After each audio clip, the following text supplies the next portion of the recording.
चलिए करते हैं प्रारंभ। बोलो पहला प्रश्न।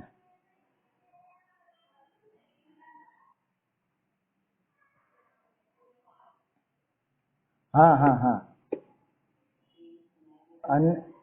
अनेकांत और स्याद्वाद क्या है? देखो प्रश्न बढ़िया है, और कम से कम हम जैन हैं तो हमें हमारे जैन पने की विशेषता क्या, जैन धर्म की विशेषता क्या, ये चीज तो ख्याल में होनी चाहिए ना। जैन दर्शन अगर अन्य दर्शनों से जीतता है, अगर अन्य दर्शनों से कुछ विशेष बात है जिससे जैन धर्म की प्रत्येक बात सही सिद्ध होती है, तो ऐसा अनेकांत और स्याद्वाद हमको समझ में आना चाहिए। बढ़िया प्रश्न है ना?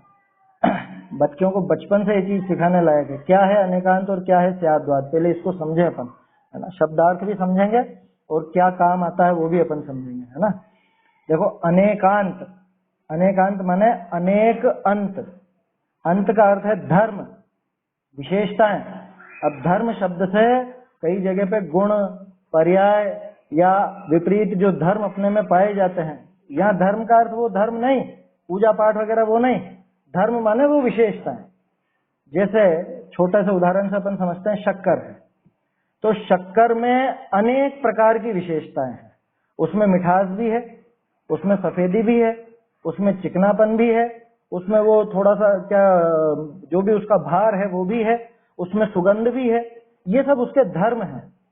और कैसे धर्म है कि शक्कर ठोस रूप में भी रह सकती है, शक्कर चाशनी के रूप में भी रह सकती है, शक्कर में घुलने का गुण भी है। तो ये सब उसके धर्म कहलाते हैं। आया समझ में? अब शक्कर की ऐसी दशाएं भी होती है, जैसे वो चपड़ा बना लिया जाता है, या तो उसको पिघला करके चाशनी बना दी जाए, या उसको वो काली मिर्ची वगैरह डाल करके चपड़ा भी बना लिया जाता है। तो ये सब उसमें धर्म है, तभी हो सकता है ना। उसमें वो विशेषताएं हैं, तभी वो चीजें उसमें हो सकती हैं। अगर वो गुण नहीं हो, अगर वैसे धर्म नहीं हो, तो वो नहीं बन पाएगा। तो प्रत्येक वस्तु अनंत धर्मात्मक है, ये अपने आचार्यों का कथन है। प्रत्येक वस्तु अनंत धर्मात्मक माने प्रत्येक वस्तु में अपनी अपनी अनंत विशेषताएं होती हैं, है ना। अनंत गुण, अनंत उनकी पर्याय, ये सब होती हैं। तो उनमें कुछ चीजें ऐसी भी पाई जाती हैं जो परस्पर विरुद्ध होती हैं। परस्पर विरुद्ध होती हैं क्या मतलब? कि जैसे नित्यपना और अनित्यपना, हमेशा रहने का स्वभाव भी है और नहीं रहने का स्वभाव भी है। ऐसा कैसे संभव है?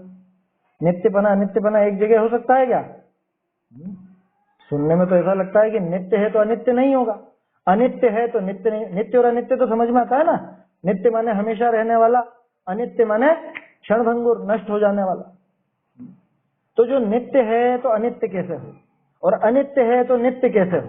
पूरी दुनिया में इसका जवाब सिर्फ जैन दर्शन के पास। तब अपन कहेंगे कोई भी वस्तु जो होती है वो द्रव्य गुण पर्यायात्मक होती है ना। कोई भी वस्तु है, सूत्र पढ़ा होगा, पाठ करते होंगे ना तत्वार्थ सूत्र का, तो गुण पर्यायवत द्रव्यम सुना कि नहीं सुना? चेरी, गुण पर्यायवत द्रव्यम नहीं सुना? तत्वार्थ सूत्र में है।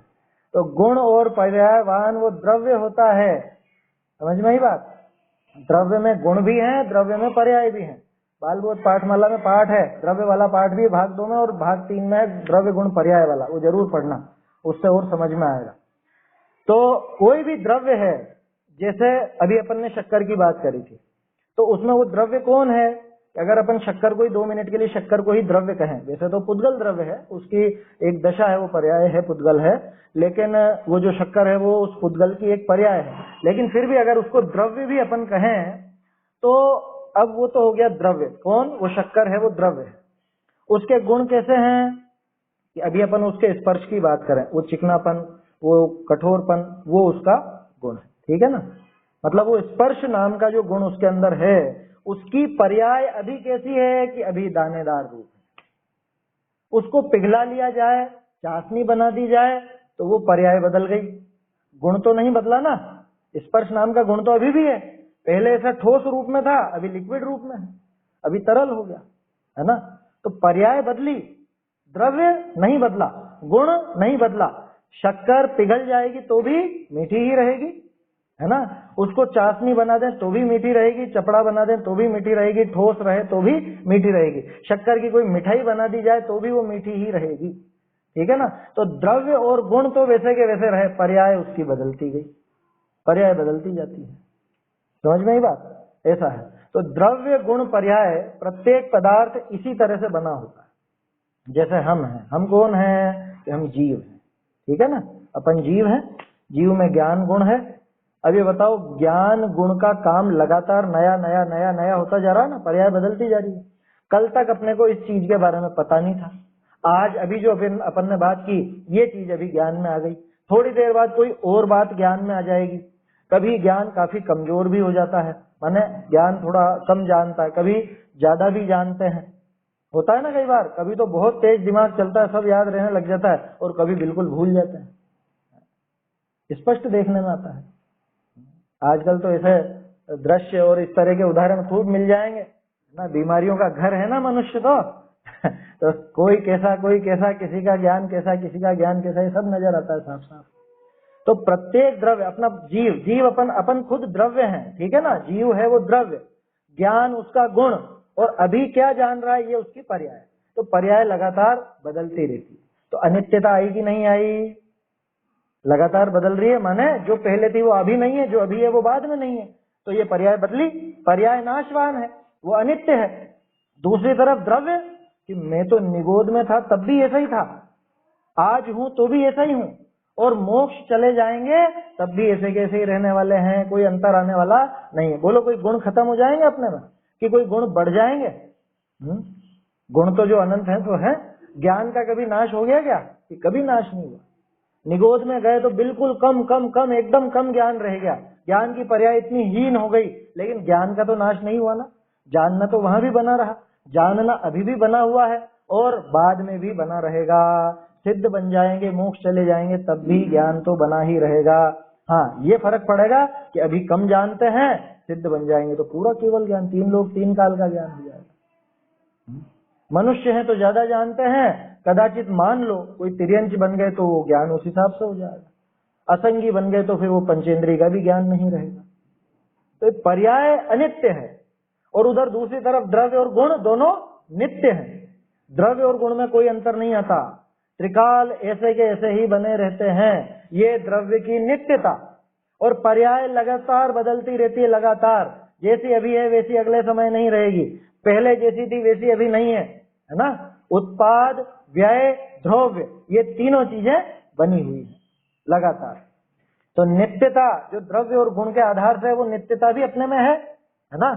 और अनित्यता, वो पर्याय में जो लगातार बदलाव हो रहा है, निरंतर परिवर्तन हो रहा है, वो अनित्यता भी अपने में ही है।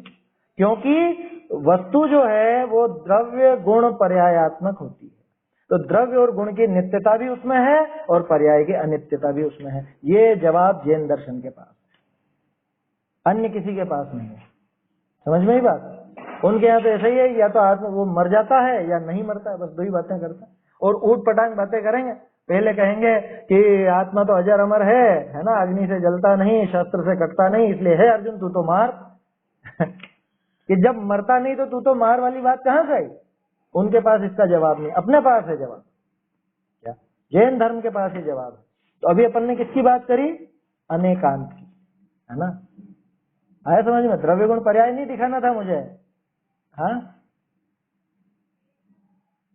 नहीं, ये तो अपन ने सिर्फ एक पक्ष देखा है। जैसे नित्य नित्य देखा ना, ऐसे सत असत भी है, तत् अतत भी है ना। ऐसे बहुत सारे भंग निकलेंगे, बहुत सारे भेद निकलेंगे, ठीक है। तो वस्तु में अलग अलग धर्म होते हैं, वस्तु में अलग अलग अंत होते हैं, अनेक अंत। तो वास्तव में तो अनेकांत माने वो वस्तु, क्या अनेकांत वो वस्तु, उसको जानने का काम वो ज्ञान करता है, इसलिए वो ज्ञान को भी अनेकांत कहा जाता है। तो वस्तु, प्रत्येक वस्तु अनेकांतात्मक है, अनेक अंत है ना, अनेक धर्म है। जैसे अपने ही देखो तो ज्ञान, दर्शन, चारित्र, ये ज्ञान में बिल्कुल सही सही वो सब जानने में आ गया, लेकिन अभी श्रद्धान में नहीं बैठा, या श्रद्धान और ज्ञान में भी बैठ गया, लेकिन वो चारित्र में वैसा परिणमन अभी नहीं दिख रहा है। तो ये अंतर क्यों नजर आता है? कि भाई अलग अलग अपेक्षाएं हैं, अलग अलग वस्तु में अलग अलग धर्म है, अलग अलग क्या कहें उसको, एंगल है। हाँ, देखने के अलग अलग एंगल हैं, अलग अलग चीजें, विशेषताएं हैं, उनको कहा जाता है अनेकांत। वो हाथी का एक उदाहरण आता है, सुना पहले कभी? 6 अंधे मिले, 6 अंधे। अब एक अंधे ने तो हाथी का ऐसा पेट को हाथ लगाया, वो जो पूरा दीवार जैसा ही तो रहता है। तो उससे पूछा हाथी कैसा है, उसने कहा दीवार जैसा। एक ने पूंछ को हाथ लगाया तो उसने वो क्या बोलेगा कि वो तो रस्सी जैसा होता है हाथी। एक ने सूंड को हाथ लगाया तो वो क्या बोलेगा ये तो पाइप जैसा है। एक ने पैर को हाथ लगाया तो वो क्या बोलेगा कि वो तो खंबे जैसा है। आया समझ में? किसी ने दांत पकड़ लिया हाथी के वो, तो वो कहेगा कि ये तो तलवार जैसा या पता नहीं जैसा भी उसको लगे। तो बोलो कैसा है हाथी? हाथी दीवार जैसा है कि रस्सी जैसा है कि पाइप जैसा है, कैसा है?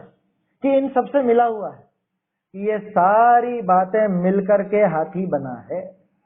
द्रव्य नित्य है कि अनित्य है? कि द्रव्य में नित्यता भी है, अनित्यता भी है। आया समझ में? कैसे है कि जब अपन द्रव्य के वो द्रव्य और गुण देखते हैं तो नित्यता है, पर्याय की तरफ देखते हैं तो अनित्यता है। समझ में ही बात?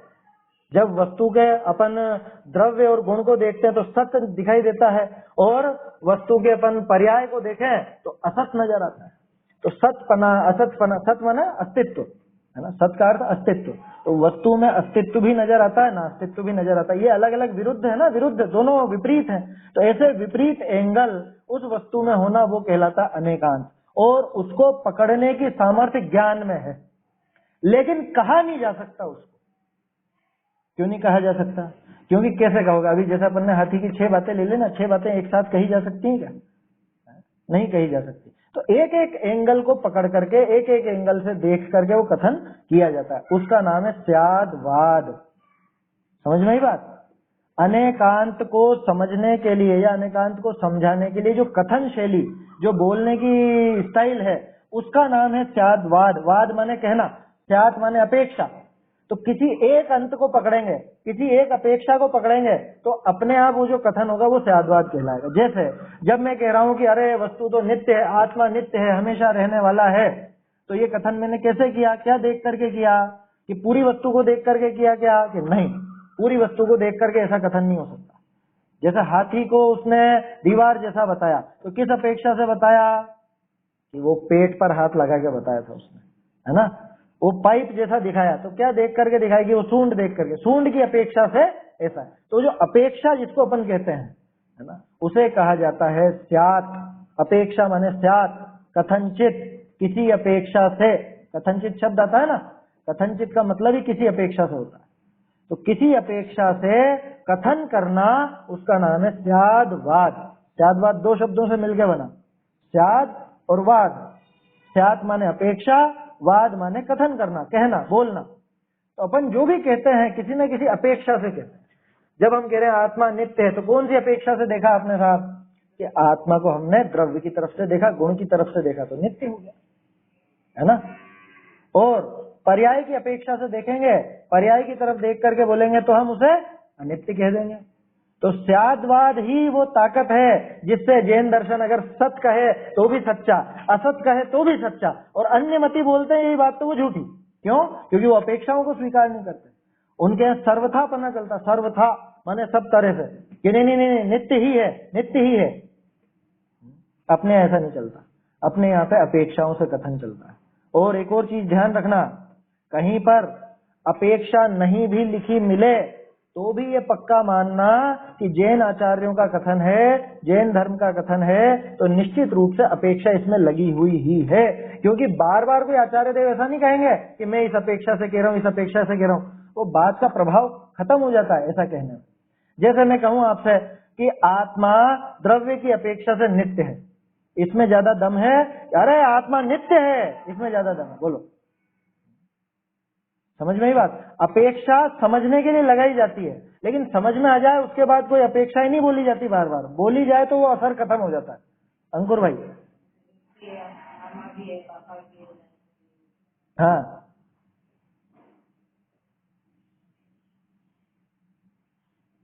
हाँ। अच्छा क्या लिखा देखो अमृत चंद्राचार्य ने। अमृत चंद्राचार्य 1000 साल पहले के। हाँ, बहुत बढ़िया। हाँ हाँ हाँ, बहुत बढ़िया। क्या कि अगर मेरी वाणी, मेरी जीवान बिना अपेक्षा के कथन करती हो तो उस जीवान के 100 टुकड़े हो जाए। लघु तत्व स्फोट में लिखा। किसने लिखा? अमृत चंद्राचार्य। 1000 साल पहले हो गए, अभी के नहीं है। आया समझ में? जबरदस्त आचार्य है। उनकी टीका तो मतलब पूरी दुनिया में ऐसी व्याख्या नहीं मिले। समय सार जी की जो टीका है, उनके जो कलश है, प्रवचन सार जी का जो खुलासा उन्होंने किया, पुरुषार्थ सिद्धिउपाय उन्हीं का ग्रंथ है ना। पुरुषार्थ सिद्धिउपाय अपने चरणानुयोग का ग्रंथ है, उन्होंने लिखा।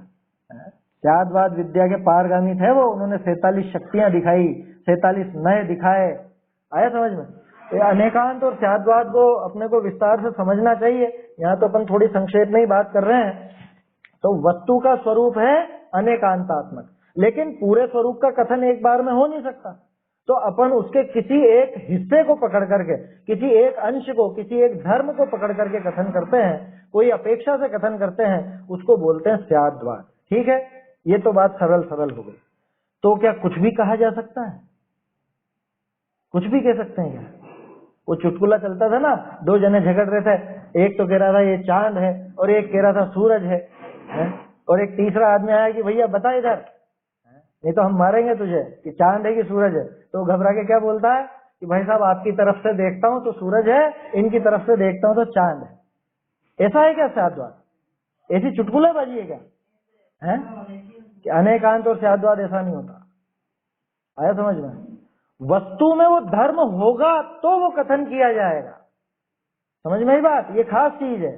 वस्तु में वो धर्म होना चाहिए। आग को कौन सी अपेक्षा से ठंडा कह दोगे? आग में ठंडे पने का कोई धर्म है क्या? ये कोई नहीं है ना। हालांकि उसका भी रास्ता है। अपने जो आचार्य है ना, जब न्याय के क्षेत्र में उतरते हैं तो आग को ठंडा भी कह देते हैं। कैसे कह देते हैं? कि नास्ति नय से। क्या नास्ति नय समझे? मैथ्स में ब्रैकेट के बाहर माइनस लगा रहता है ना। मैथ्स तो सबने पढ़ी है, बच्चों को पढ़ाते होंगे। ब्रैकेट के बाहर जो माइनस लगा है उसका क्या मतलब है?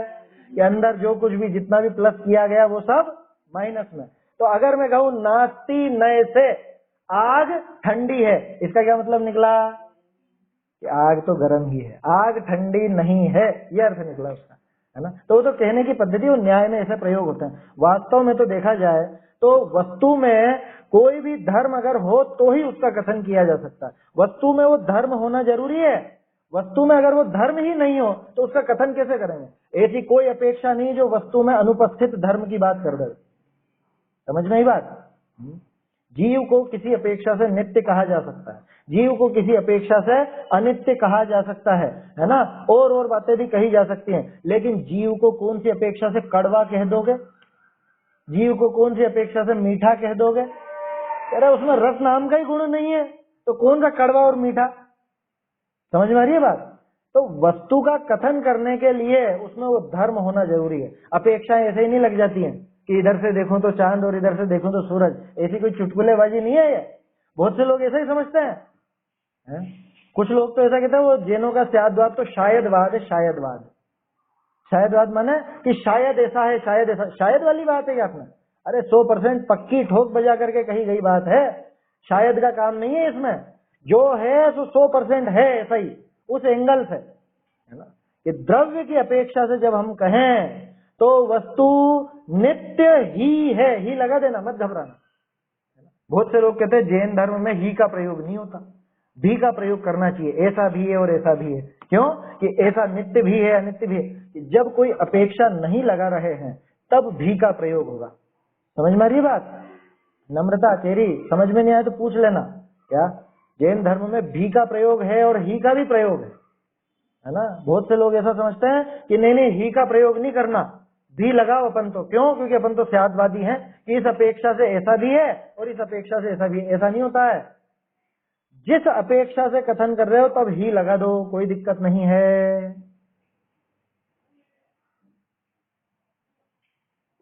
हाँ हाँ, नहीं आएगी, पकड़ में नहीं आएगी, बिल्कुल पकड़ में नहीं आएगी। वास्तव में सुनने लायक है। अनेकांत और स्याद्वाद समझना हो ना तो बाबूजी ने जो समझाया वैसा किसी ने नहीं समझाया, है ना। अंकुर भाई सुन रखे हैं क्या? है ना, वो सुनना। वो अनेकांत स्याद्वाद के बहुत जबरदस्त है युगल जी के, है ना। उनकी दृष्टि अलग है बिल्कुल, वो जिस एंगल से देखते हैं ना वो सबसे अलग हट करके बताते हैं। इसलिए और विस्तार से समझना हो तो वो सुनना, है ना। छठी गाथा पे भी यही सही, वो तो खैर थोड़ी गंभीर हो जाएगी, लेकिन अनेकांत स्याद्वाद के बहुत सरल है, आसानी से समझ में आने जैसा है। ये जो बेसिक विषय है अपने जैन धर्म के, ये अपने को ख्याल में होना चाहिए। हम तो पूरा वो क्रियाकांड के धमाल में उलझे रहते हैं, क्या यात्रा कर लो, दान दे दो, घूम लो फिर लो, अर्ध थोड़ा भूखा रह लो, क्या पूजा पाठ कर लो, भक्तामर जी का पाठ कर लो, हो गया धर्म छुट्टी। मालूम ही नहीं है कि धर्म क्या कहता है, जैन धर्म की विशेषता क्या। अरे विदेशों में जाके देखो, यूनिवर्सिटियों में जहाँ पे जैन दर्शन पढ़ाया जाता है, वहाँ इन चीजों पे जोर नहीं देते हैं, और बिल्कुल क्या है बारीकी, मेटाफिजिक्स ऑफ जैन दर्शन ऐसे ऐसे करके खूब गजब के शोध हुए हैं, समझ में ही बात। खैर तो जिसको महिमा आती है उसको आती है, नहीं आने वाले को नहीं आती, उसमें कोई विशेष बात नहीं।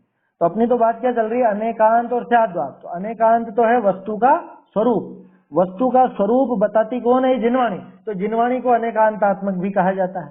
जो ज्ञान उस वस्तु के स्वरूप को समझे, उस ज्ञान को भी अनेकांतात्मक कहा जाता है। ठीक है, तो अनेकांत से तो वस्तु की सिद्धि होती है।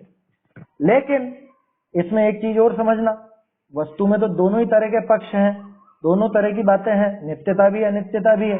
अब हमको क्या देखना, कब कौन सी चीज ग्रहण करना, ये हमारे विवेक पे निर्भर करता है। जब हमें वस्तु को समझना हो तो सभी बातें देखी जाएंगी, लेकिन जब वस्तु का अनुभव करना हो तब जो मुख्य बात है, जैसे जब मुझे आत्मा का अनुभव करना है तो कैसा अनुभव करूं बताओ, अनित्यपने का कि नित्यपने का। अनित्यता का अनुभव करूंगा तो दुखी होऊंगा कि अरे ये तो एक समय की खत्म हो गई। तो नित्यपने का अनुभव किया जाता है। द्रव्य और गुण का जो स्वभाव है उसका अनुभव किया जाता है। पर्याय एक समय की होती है, वो हमेशा निरंतर नष्ट होती रहती है, उसका अनुभव करने जाएगा तो दुख ही तो हाथ आएगा ना। स्थिर वस्तु चाहिए कि अस्थिर है? बोलो कैसी व्यवस्था होनी चाहिए कि आज इस घर में रह रहे हो, है ना, 2 महीने बाद दूसरे घर में रहो, 2 महीने बाद फिर दूसरे घर में, हर बार घर पलटते रहो, साल भर में 12 मकान पलटो। ये ज्यादा अच्छी व्यवस्था है कि पूरी जिंदगी एक जगह पे बिल्कुल शांति से रहे? कौन सी ज्यादा अच्छी व्यवस्था है? समझ में आई बात। तो वस्तु में भी ये जो अनित्यपना है, नित्यपना है, अनेक अनेक धर्म है, विरुद्ध धर्म भी है। देखो विरुद्ध होने के बावजूद साथ रहते हैं, विरुद्ध होने के बावजूद विरुद्ध है, विपरीत नहीं है। विरुद्ध और विपरीत में अंतर समझ में आता है। विरुद्ध बोलते हैं कि इससे उल्टा जो नजर आए, लेकिन विपरीत उसको बोलते हैं कि ये तो इसको खत्म ही कर देगा। विपरीतता जैसे केवल ज्ञान और केवल ज्ञानावरण, ये विपरीत है, विरुद्ध भी है और विपरीत भी है। और नित्यता और अनित्यता ये विरुद्ध तो है लेकिन विपरीत नहीं है। विरुद्ध होने के बावजूद उस वस्तु के रहने में कोई बाधा नहीं आती। कोई भी वस्तु, कोई भी द्रव्य है, अपन जीव हैं, इस जीव में नित्यता भी वही मौजूद है, अनित्यता भी वही मौजूद। वही का मतलब द्रव्य और गुण में तो नित्यता, पर्याय में अनित्यता मौजूद है ना। उस अनित्यता की वजह से पर्याय लगातार बदलती रहती है, उस नित्यता की वजह से द्रव्य और गुण हमेशा कायम रहते हैं। इस तरह से उत्पाद व्यय द्रव्य वो सत्य का स्वरूप बना रहता है। पढ़े कि नहीं पढ़े सूत्र, उत्पाद व्यय द्रव्य युक्तम सत, सत द्रव्य लक्षणम गुण पर्याय व द्रव्यम, तत्वार सूत्र का है ना। देखो 2 चीजें ऐसी हैं, भक्तामर और तत्वार सूत्र, इनका पाठ तो लगभग हर घर में होता होगा या होता ही था पहले तो। हाँ आ जाएगा समझ में। तब समझने की कोशिश करोगे तो मजा भी आएगा पढ़ने में। अब जब वो देखोगे उत्पाद व्यय द्रव्य युक्तम सत, तो पता चलेगा कि उत्पाद व्यय कहाँ पर है ना, द्रव्य कहाँ पर है। कि जब उत्पाद और व्यय की बात चलती है तो वो किसकी बात है, कि वो पर्याय की बात है। पर्याय प्रति समय बदलती, जो पर्याय नई पैदा हुई वो कहलाता है उत्पाद, पिछली पर्याय का जो नाश हुआ उसको कहते हैं व्यय। जैसे भी अपन एक एक समय का तो पकड़ नहीं सकते, 1 मिनट पहले जो बात की थी उस समय ज्ञान में जो आया, जो जाना, अभी वो जान रहे हैं क्या? अभी वो नहीं जान रहे, वो बात निकल गई है ना, वो पर्याय गई तो उसका क्या हुआ, उसको बोलते हैं व्यय, उसका हुआ व्यय। व्यय माने नाश। अभी जो चीज जानने में आ रही है, इस समय जो जान रहे हो, इसका हुआ है उत्पाद। और इसके उत्पाद में, उसके व्यय में, इसमें एक चीज बिल्कुल कॉमन थी। कौन? कि हम कॉमन थे, वो ज्ञान कॉमन था। ज्ञान उस समय भी था, ज्ञान इस समय भी है, ये ध्रुव है। ये मैंने मोटे तौर पर समझाया है, बारीकी में और विशेषता आती है ना। अभी तो इतना समझो, क्या बारीकी में तो एक ही पर्याय में उत्पाद व्यय ध्रुव तीनों घटित होंगे, वो भी देखा जाएगा, वो लेकिन बाद में समझ में आएगा। अभी तो इतना समझ लो कि उत्पाद और व्यय ये पर्याय को देख करके बात चलती है, और ध्रुव्य माने ध्रुव जो हमेशा वैसा रहे, स्थिर रहे, उसको कहते हैं ध्रुव। उसमें वो ध्रुव्यपना है, ध्रुव्यता है, तो उसको बोलते हैं अपन ध्रुव। द्रव्य और गुण वो ध्रुव है, पर्याय उत्पाद व्यय वाली है, नाशवान है। ठीक है, सिर्फ नित्य नित्य पे देखा है अभी अपन ने, ऐसे अनंत अनंत धर्म विरुद्ध धर्म मिलेंगे, आया समझ में, ऐसा। तो वस्तु अनेकांतात्मक और उसके कहने की जो पद्धति, कथन करने की पद्धति, उसको कहते हैं स्याद्वाद। स्यात् माने अपेक्षा, वाद माने कथन करना। तो अपेक्षा से कथन करना, किसी अपेक्षा से जो कहा जाता है कि बोलो जीव नित्य है कि अनित्य है, कि जीव तो अनित्य है, गलत है क्या बात? ये नहीं है गलत। अपेक्षा लगाई क्या? अगर अपेक्षा लगाई तो सच्ची है, और अपेक्षा नहीं लगाई तो गड़बड़ है। क्योंकि अन्य मत और अपने में क्या अंतर है? वो जैसे कहेंगे तो वो कहेंगे अनित्य ही है, और अपन क्या कहेंगे? अनित्य भी है, नित्य भी है। जब तक अपेक्षा नहीं लगाएंगे तब तक, ठीक है। और जब अपेक्षा लगाएंगे अपन ये पर्याय की अपेक्षा से, तब क्या बोलेंगे? अनित्य ही है, तब लगा देना। तो अपना ही लगाने का तो भी सच्चा, और वो अन्य मत ही लगाएगा तो भी झूठा। समझ में आई बात? क्यों? क्योंकि उनके यहाँ पे अपेक्षाओं का काम नहीं है, उनके यहाँ अनेकांत नहीं है, उनके पास स्याद्वाद की ताकत नहीं है। आया समझ में? हमारे आचार्यों के पास स्याद्वाद की ताकत थी, इस वजह से वो सारे वाद विवाद और सब जीतते थे। समंत भद्राचार्य तो किसी गर्भोक्ति करते हैं क्या? राजन यस्यास्तु शक्ति स वदतु पुरतो जैन निर्ग्रंथवादी। है राजा, जिसमें दम हो आ जाए सामने, मैं जैन निर्ग्रंथवादी आपके सामने खड़ा हूं। और क्या कहते थे? वादार्थी विचराम्य हम नरपते शार्दूल वत क्रीडितम। इस सिंह के समान, शेर के समान में क्रीड़ा कर रहा हूं। कि काई के लिए? वाद करने के लिए, कि आओ वाद विवाद करके देखते हैं कौन जीतता है। असल में पहले क्या होता था? पहले जैसे वाद विवाद एक तरह से कंपटीशन होता था। जो बड़े बड़े धर्माचार्य होते थे राजसभा के, वो सब बैठते थे, और बाहर से कोई आता तो वाद विवाद का कंपटीशन होता, और जो जीतता उसको राजधर्म कह दिया जाता। तो अपने आचार्यों ने ऐसे भी काम किए हैं, समंत भद्राचार्य आदि ने। क्या उसमें कोई झगड़ा नहीं, कोई और बात नहीं, वो बिल्कुल बौद्धिक रूप से, तर्क और युक्ति से वो सारी बातें होती थी, न्याय रूप से, और उसमें वो विजयी होते थे। तो वो सब राजा जैन धर्म को स्वीकार करते थे, है ना, राजधर्म बना दिया जाता था। दूसरे लोग इसीलिए तो चिढ़ते हैं जैनों से, कि जगह जगह जगह सबको हराया, बुद्धि बल बहुत था। ये पढ़ोगे ना, किससे पढ़ोगे पुराने तो समझ में आएगा। धर्म परीक्षा है ना ग्रंथ, धर्म परीक्षा पढ़ना, उसमें बहुत मजा आएगा। उसमें भी वाद विवाद करके वो सब सिद्ध किया है। वो तो बच्चों को बचपन से दे देने लायक है धर्म परीक्षा। तो 8-10 साल का बच्चा हो आराम से समझ सकता है। हाँ, वास्तव में चिढ़ते। और ये आज तक जितना भी अपने पे अतिक्रमण हुआ है, अत्याचार हुए हैं, ये सब इसी कारण से। क्या? नहीं नहीं नहीं, ऐसी बात नहीं है वो, वहां पे खैर। और ये बातें कोई ओपन करने की भी नहीं है। अब वो जैसा जो समझते हैं सो समझते हैं, लेकिन अंदर से हम सतर्क रहें, अपने धर्म के प्रति दृढ़ रहें, और इसको बढ़ाने का प्रयास करें। ये भावना होनी चाहिए, इसी का विचार होना चाहिए। चलिए, तो अनेकांत और स्याद्वाद आया समझ में? ये मैंने संक्षेप में बताया है। इसको विस्तार से समझने के लिए तो कंटिन्यू ये विषय चले 5-7 दिन, तो विशेष समझ में आता है। क्योंकि तरह तरह की अपेक्षाएं हैं, फिर नए आ जाते हैं। वो अपेक्षाओं से कथन करना वो नयों का काम है। जैसे निश्चय नए की अपेक्षा से आत्मा शुद्ध बुद्ध ऐसा है, व्यवहार नए की अपेक्षा में कि अरे अभी अशुद्धता पड़ी हुई है, अभी अल्पज्ञानी है हम। समझ में आई बात?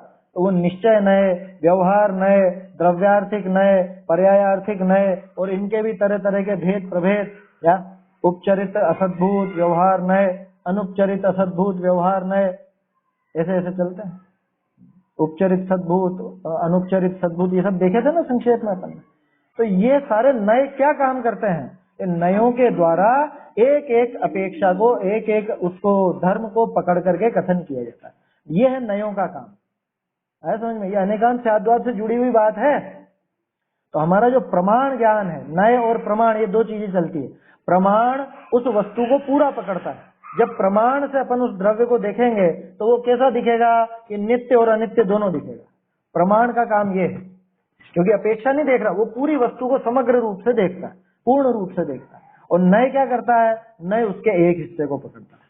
जैसे पर्यायार्थिक नय है तो वो पर्याय को देखेगा तो वो क्या कहेगा? वस्तु कैसी है? कि अनित्य है ना? जैसे वो हाथी को अंधे ने पेट की तरफ से देखा तो क्या कहेगा? कि दीवार है। सूंड देखेगा तो कह देगा पाइप है, ऐसा कह देगा। समझ में आएगा? तो नयों का काम एक एक अंश को पकड़ करके कथन करना है ना। तो निश्चय नय, व्यवहार नय, द्रव्यार्थिक नय, पर्यायार्थिक नय, ये सब चीजें उस स्याद्वाद के अंदर शामिल हो जाती हैं। स्याद्वाद अपनी कथन शैली है, कथन पद्धति है। और जैनों की कथन शैली ऐसी है कि आचार्य कहीं पर निश्चय का नाम न लें, व्यवहार का नाम न लें, द्रव्यार्थिक पर्यायार्थिक आदि का नाम न लें, अपेक्षा न बताएं, तो भी उसको सेल्फ अंडरस्टूड समझना। आया समझ में? वो बाय डिफॉल्ट है, बाय डिफॉल्ट, बाय डिफॉल्ट बोलते हैं ना अपन क्या? ये तो प्रारंभिक रूप से है ही सही। जैनों का, जैन आचार्यों का कोई कथन बिना अपेक्षा के, बिना नय के होता ही नहीं, इसलिए उनकी बात हमेशा सच्ची होती। समझ में आ रही है बात? तो ये है अनेकांत और स्याद्वाद, ठीक है ना। और इसको विशेष समझना हो तो छोटी छोटी पुस्तकें हैं अनेकांत और स्याद्वाद की, और इस पे बाबूजी के प्रवचन है, बहुत सुंदर है, आसानी से समझ में आने जैसे। वो सुनना कभी समय मिले और पुस्तक पढ़ना तो और विशेष खुलासा होगा। बाकी तो जब जब अपने प्रकरण आएंगे इस तरह के तब अपन ये बातें करेंगे। चलिए आगे, और किसी को कोई प्रश्न हो तो वो पूछें।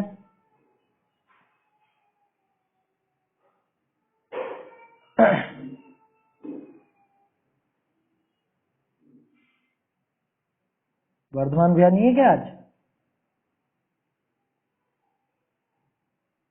हाँ, आज आपका प्रश्न नहीं है कोई भी? हाँ हाँ,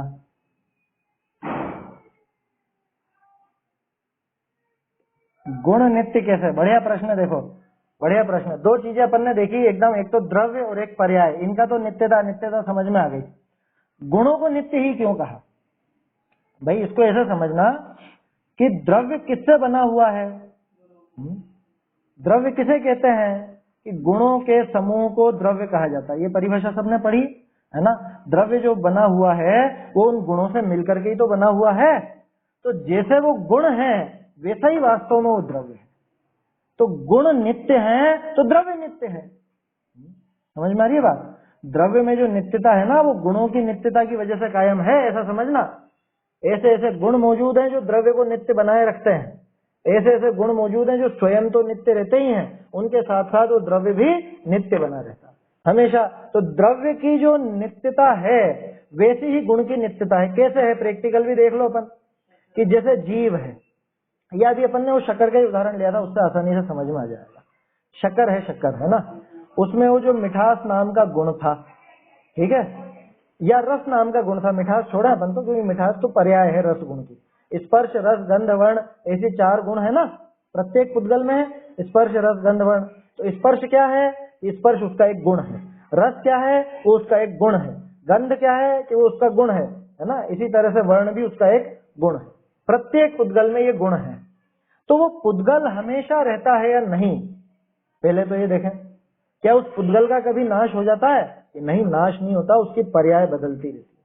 पर्याय भले बदलती रहे, लेकिन वो पर्याय कैसी होंगी? कि वो स्पर्श की ही होगी, रस की ही होगी, गंध की ही होगी, वर्ण की ही होगी।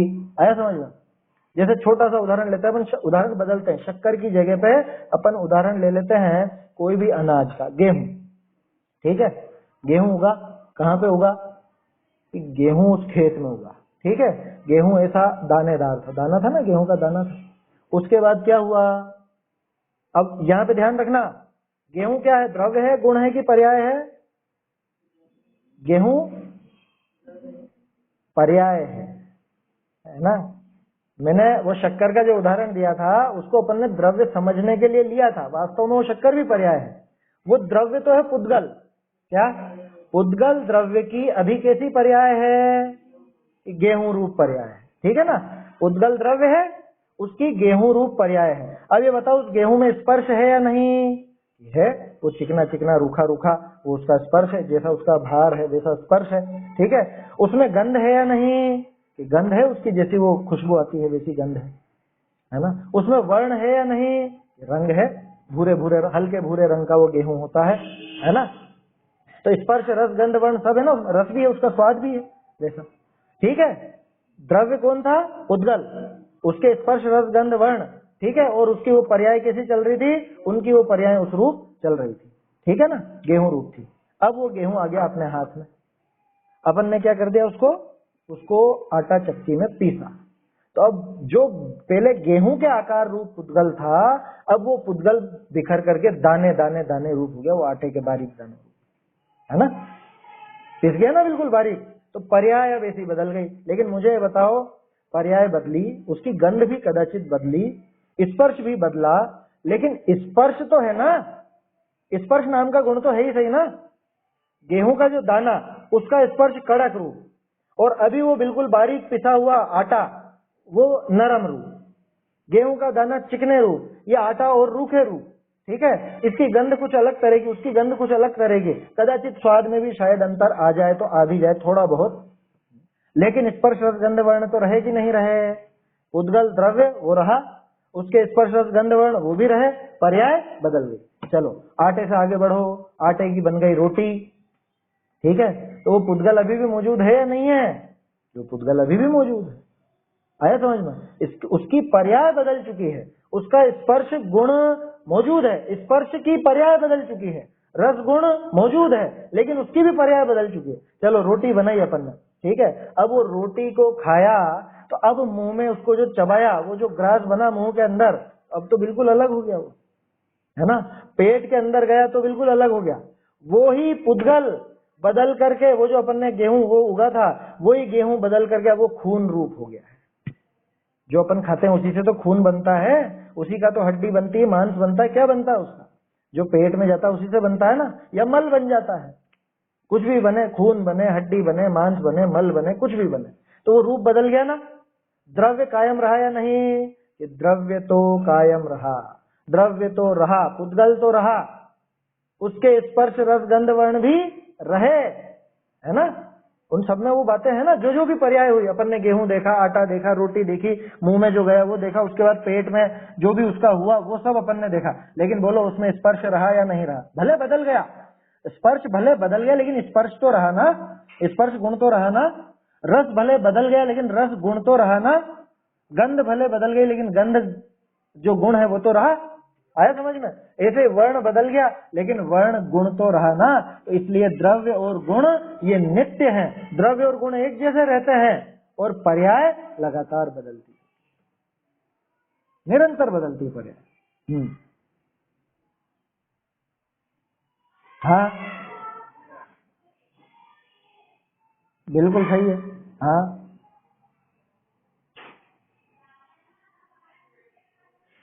कहते हैं ना, ऐसा भी कहने में आता है। वो दो तरह के द्रव्य हो गए, देखो इसमें। एक तो जब अपन पूरी वस्तु की बात कर रहे हैं, पूरे द्रव्य की बात कर रहे हैं, तो उसके अंदर आएगा द्रव्य गुण पर्याय, ठीक है। अब द्रव्य गुण पर्याय ये तीन हिस्से कर दिए अपन ने उस वस्तु के, उस द्रव्य के ही तीन हिस्से, द्रव्य गुण और पर्याय।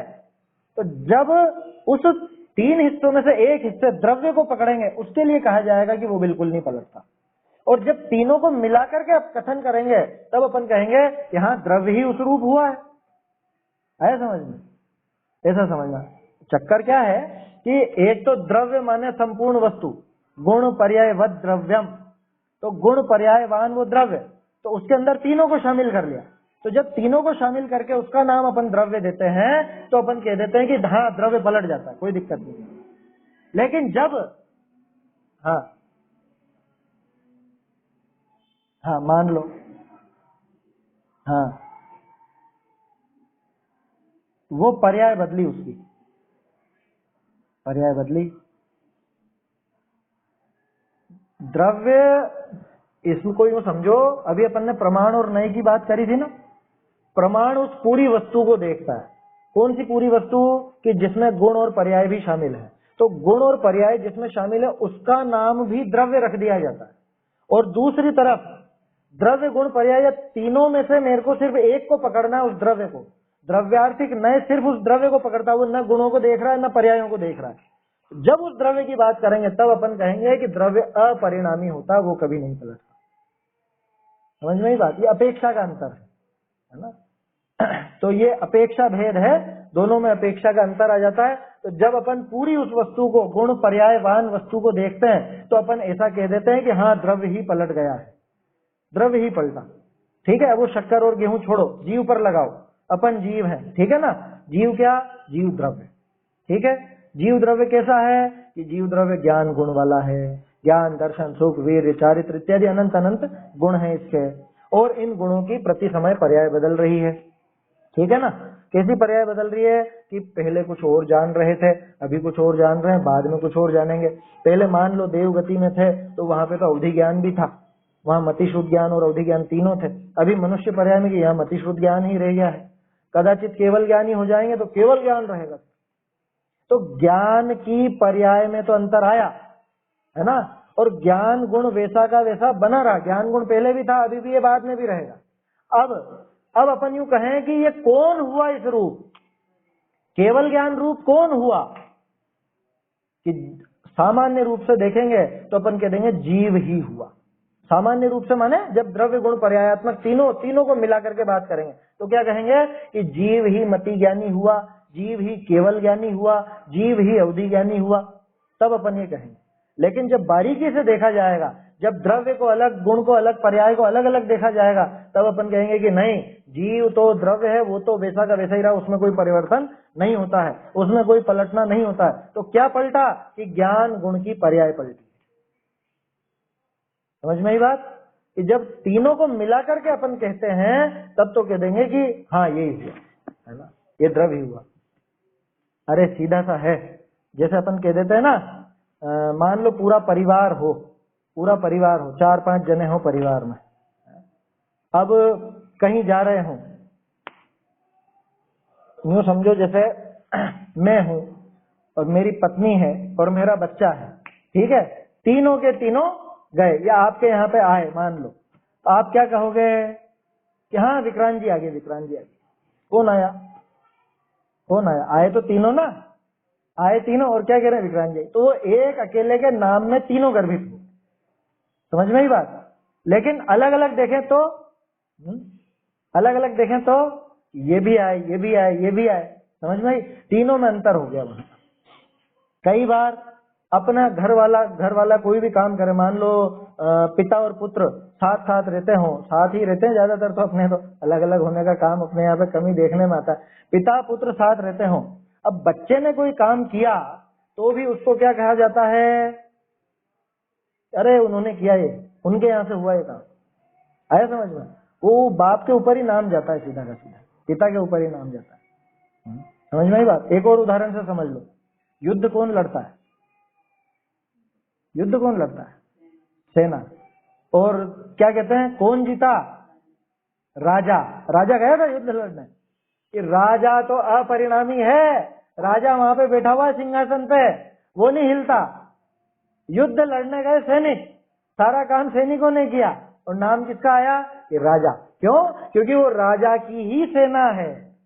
समझ में ही बात? तो जब अपन कहते हैं कि द्रव्य ही परिणामा, तो वो उसमें ऐसा समझना कि वो पर्याय किसकी थी, वो गुण किसके थे? वो उस द्रव्य के थे। तो अपन ऐसा भी कह देते हैं कि हाँ वो द्रव्य ही परिणामा। लेकिन वास्तविकता देखी जाए तो कि नहीं, राजा लड़ने नहीं गया, लड़ने सेना गई थी, वो सैनिक ही लड़े थे, सैनिक ही जीते थे या सैनिक ही हारे थे, लेकिन राजा तो यहाँ का यहाँ ही रहा। ठीक है, तो उसी तरह से द्रव्य तो अपरिणामी, द्रव्य कभी बदलता नहीं, वो नित्य रहता है, बिल्कुल नित्य, और वो पर्याय लगातार बदलती है। तो ऐसा वहां पे भेद भी कर दिया जाता है। तो अपेक्षा का अंतर है, कहीं पे द्रव्यार्थिक नय की तरफ से कथन होता है, कहीं पर्यायार्थिक नय से कथन होता है, कहीं प्रमाण रूप से कथन हो जाता है। जब प्रमाण से कथन चलेगा तो सबको मिला करके कह देंगे। आया समझ में? तो इसीलिए कहीं पर तो सीधा कह देंगे कि राग द्वेष किसके है? कि जीव के। और कहीं कह देंगे कि राग द्वेष जीव के स्वभाव में होते ही नहीं है। कौन सा जीव का स्वभाव है ऐसा? जिसमें राग द्वेष हो। अगर जीव के स्वभाव में राग द्वेष होते तो वो सिद्धों के भी तो पाया जाता, क्योंकि स्वभाव तो उसका नाम है जिसका कभी अभाव ना हो। स्वभाव तो हमेशा रहने वाली चीज है ना। स्वभाव पलटता है या कभी? स्वभाव कभी नहीं पलटता, नाम ही उसका स्वभाव है। पर्याय पलटती है, स्वभाव नहीं बदलता, ऐसा है। समझ में ही बात? तो ऐसे ये द्रव्य गुण पर्याय, ये ऐसे इन सबसे द्रव्य गुण पर्यायात्मक की पूरी वस्तु होती है ना। वो द्रव्य जो है वो द्रव्य गुण पर्यायात्मक होता है। उसका एक हिस्सा द्रव्य, एक हिस्सा गुण, एक हिस्सा पर्याय, या उसके अनंत अनंत धर्म, उनको पकड़ करके कथन किया जाता है। वस्तु अनेकांतात्मक, वस्तु अनेक धर्मात्मक, और एक एक धर्म को जब पकड़ करके कथन किया जाए उसका नाम है स्याद्वाद। एक अपेक्षा से कथन किया जाएगा वो कहलाएगा स्याद्वाद। समझ में आई बात? ऐसा है। ठीक है, द्रव्येंद्रिय और भावेंद्रिय और देख लेते हैं ना, 2-1 मिनट और है अपने पास। द्रव्येंद्रिय और भावेंद्रिय क्या चीज है? द्रव्येंद्रिय तो ये जो इंद्रियां द्रव्य रूप से जो इंद्रियां नजर आती हैं, माने ये जो पुद्गल की इंद्रियां नजर आती हैं, जैसे स्पर्श है ना, स्पर्शन इंद्रिय तो पूरा शरीर है, पूरे शरीर में स्पर्श का ज्ञान होता है, तो स्पर्शन इंद्रिय तो पूरा शरीर। रसना इंद्रिय जीवान है ना, घ्राण इंद्रिय नाक है, फिर चक्षु है, ये कर्ण है, तो ये तो कहलाती है द्रव्येंद्रियां, जो बाहर में नजर आती हैं, ये है द्रव्येंद्रियां। और इनके माध्यम से जो ज्ञान होता है वो मति शुद्ध ज्ञान की पर्याय जो इनके आधार से चलती है उसको कहते हैं भावेंद्रिय, है ना। इसी को दूसरी भाषा में अपन कहते हैं लब्धि और उपयोग। लब्धि उपयोगो भावेंद्रियम, ऐसा पढ़ा होगा तत्वार्थ सूत्र के अंदर। लब्धि उपयोगो भावेंद्रियम, तो लब्धि और उपयोग ये ज्ञान की पर्याय है, अपने मति शुद्ध ज्ञान की पर्याय है ना। लब्धि माने यूं समझ लो गोदाम, और उपयोग माने वो शोकेस। जैसे दुकान पे आइटम अपने को कितने नजर आते हैं वो शोकेस में, कि वर्तमान में तो उतने ही आइटम है, लेकिन क्या इतने ही आइटम है दुकान में? कि नहीं, बहुत है, वो गोदाम भरा पड़ा। जितना पूरा गोदाम है वो पूरा एक साथ फोकस नहीं किया जा सकता उस पर वो एक साथ पूरा का पूरा डिस्प्ले में नहीं आ सकता, तो उसको हम कहते हैं वो गोदाम की वस्तु हो रही है, डिस्प्ले की वस्तु है, तो दोनों ही चीजें ना।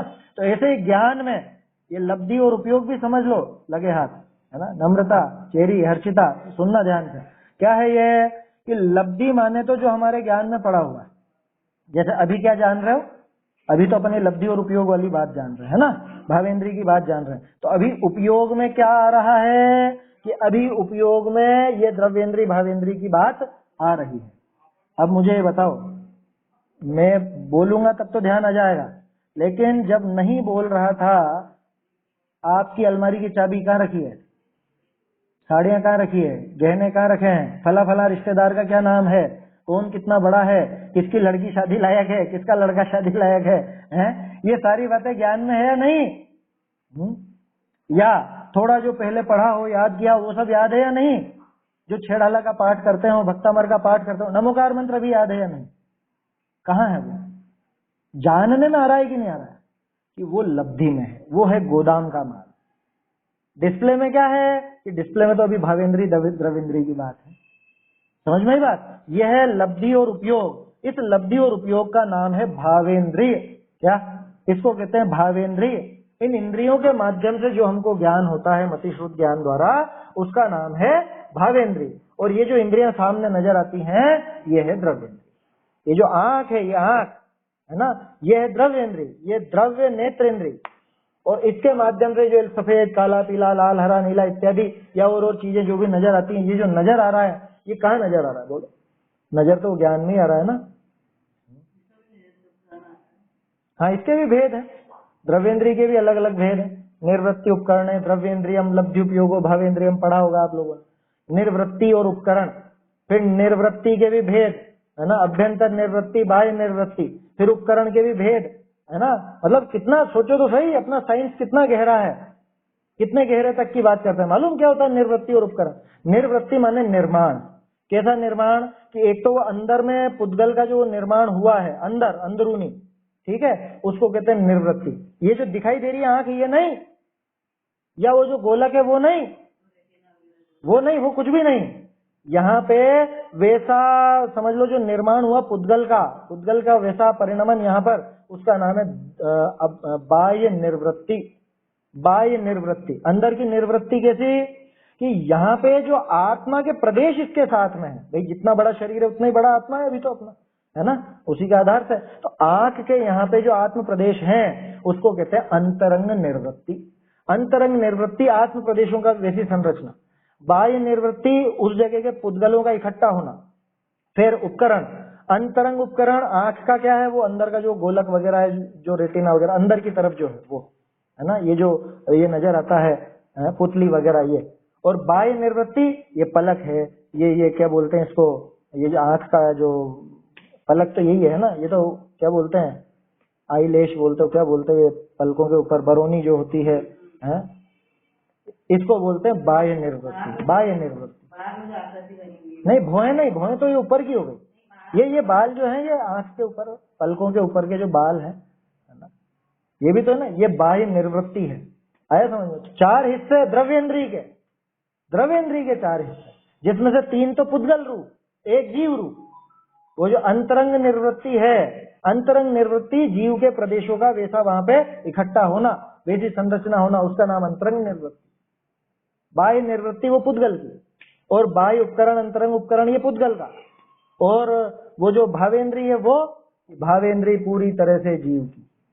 भावेंद्री वो मति और शुद्ध ज्ञान का नाम है, जो इस आंख के माध्यम से और इंद्रियों के माध्यम से जो चल रहा है उसका नाम है अपने लब्धि और उपयोग रूप भावेंद्री। समझ में आया?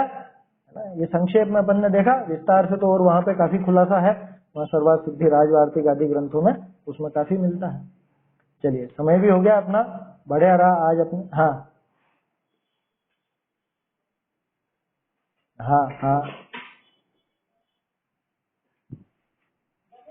हाँ हाँ,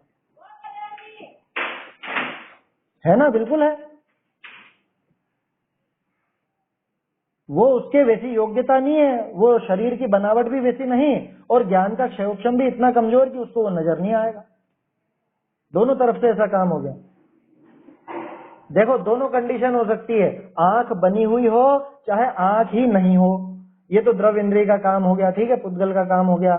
उस जगह पे आत्म प्रदेश तो है, लेकिन आत्मा में वैसा ज्ञान का क्षयोक्षम नहीं है कि उसके माध्यम से जान सके, तो वो देखने का ज्ञान नहीं होगा, ऐसा हो जाएगा, है ना। चलिए, समय हो गया है ना, समाप्त करते हैं। निज निधि निज में बताई यह अनंत उपकार है, इसके लिए जिन वाणी माँ को वंदना शत बार है, वंदना शत बार है।